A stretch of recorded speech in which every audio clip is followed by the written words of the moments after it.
Halo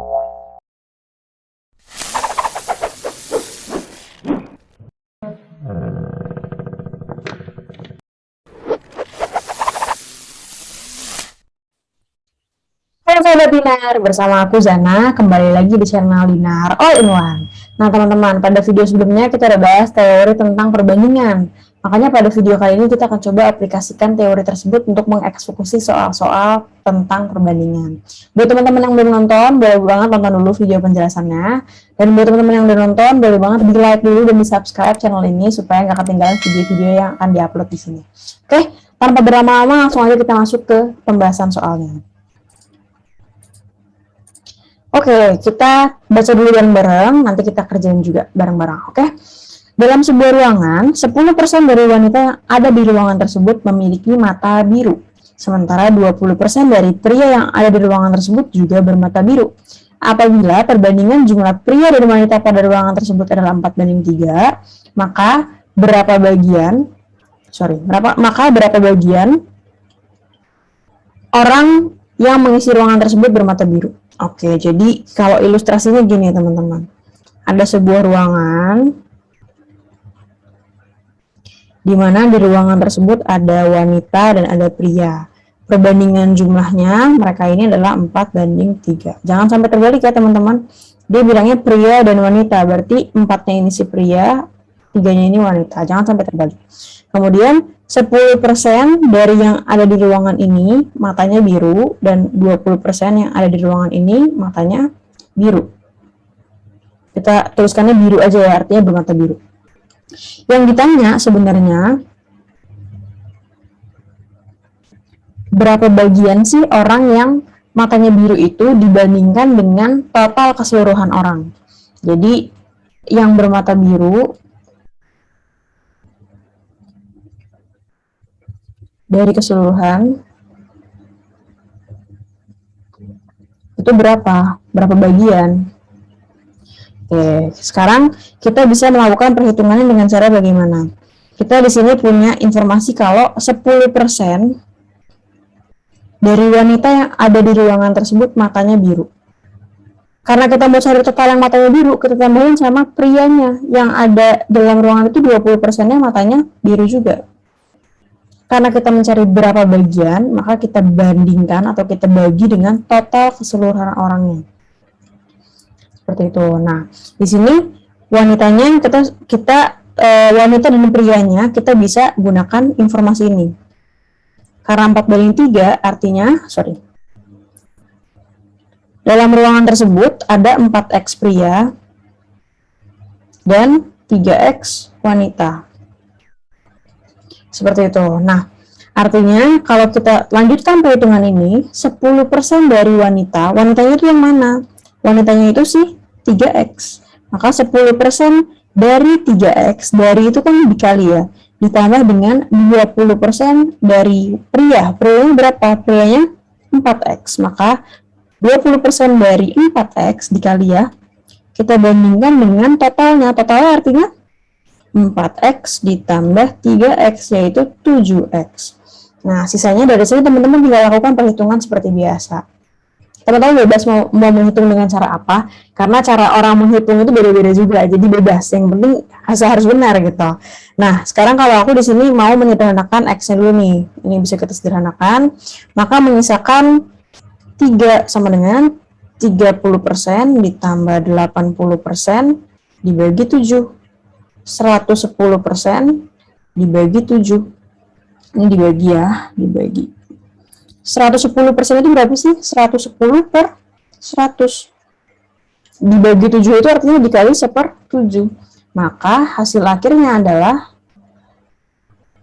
11/7 bagian. Maka jawabannya yang seperti itu. 11/70 ya. Oke. Nah, teman-teman yang mau coba ngerjain sendiri kira-kira jawabannya benar atau salah, boleh banget komen di bawah. Nah, kurang afdol juga kalau kita cuma ngerjain satu soal. Kita lanjut lagi ke soal berikutnya, soal terakhir untuk bab ini. Kita baca dulu juga bareng-bareng ya, nanti kita coba kerjain lagi. Andi dan Budi adalah pengecat dinding. Kalau Andi ngerjain sendiri, dia menyelesaikan pekerjaan dalam 4 jam. Kalau Budi ngerjain sendiri, Pekerjaannya selesai dalam 6 jam. Yang ditanya, kalau mereka kerja berdua, kira-kira selesainya berapa jam sih? Gitu. Jadi kalau Andi ngerjain sendiri itu 4 jam untuk satu dinding. Budi itu butuh 6 jam untuk satu dinding. Oke, kalau kita mau bikin dia dalam bentuk 1 jam, hanya bisa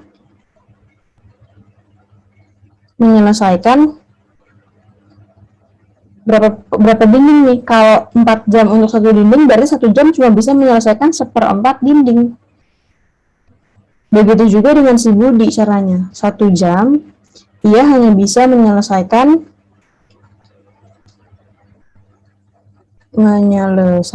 1/6 dinding. Gitu. Oke, informasi ini bisa kita gunakan nih. Jadi informasinya Andi itu 1/4 dinding per jam. Budi 1/6 dinding per jam.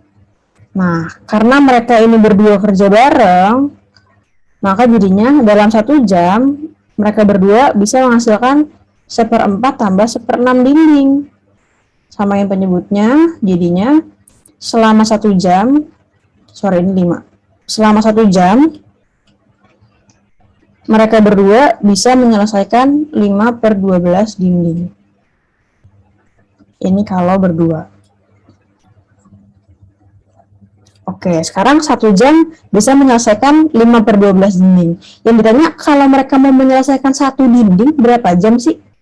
Jadi berapa jam untuk 1 dinding? Seperti itu. Nah, di sini kita bisa gunakan perbandingan apa nih teman-teman? Coba yang udah nonton. Kira-kira pakai perbandingan senilai atau perbandingan berbalik nilai? Di sini kita pakai perbandingan senilai. Kenapa perbandingan senilai? Karena untuk mengerjakan 5/12 dinding, mereka butuh 1 jam. Kalau ngerjain 1 dinding, artinya juga jamnya, waktunya akan lebih lama. Karena 1 itu lebih dari 5/12. Atau kita ubah nih satunya. 1 ini kita ubah jadi 12/12 nih. Jadi 12/12 itu lebih besar dari 5/12. Makanya waktunya juga akan lebih lama. Lebih dari 1 jam. Kayak gitu. Nah, kita pakai rumus perbandingan senilai. Gimana caranya? Kita bisa tuliskan 5/12 dibagi 1 sama dengan berapa? 1 per yang ditanya nih, X lah. Kita misalkan X gitu ya.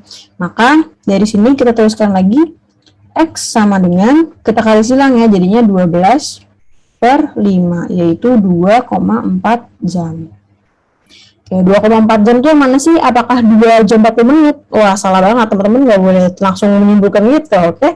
2,4 jam itu artinya kan 2 jam ditambah 0,4 jam.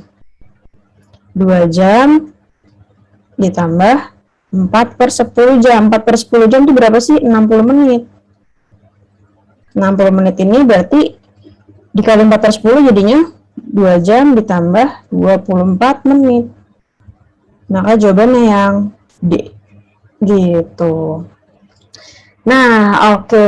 Kita udah bahas 2 soal tentang perbandingan. Semoga teman-teman bisa ngerti.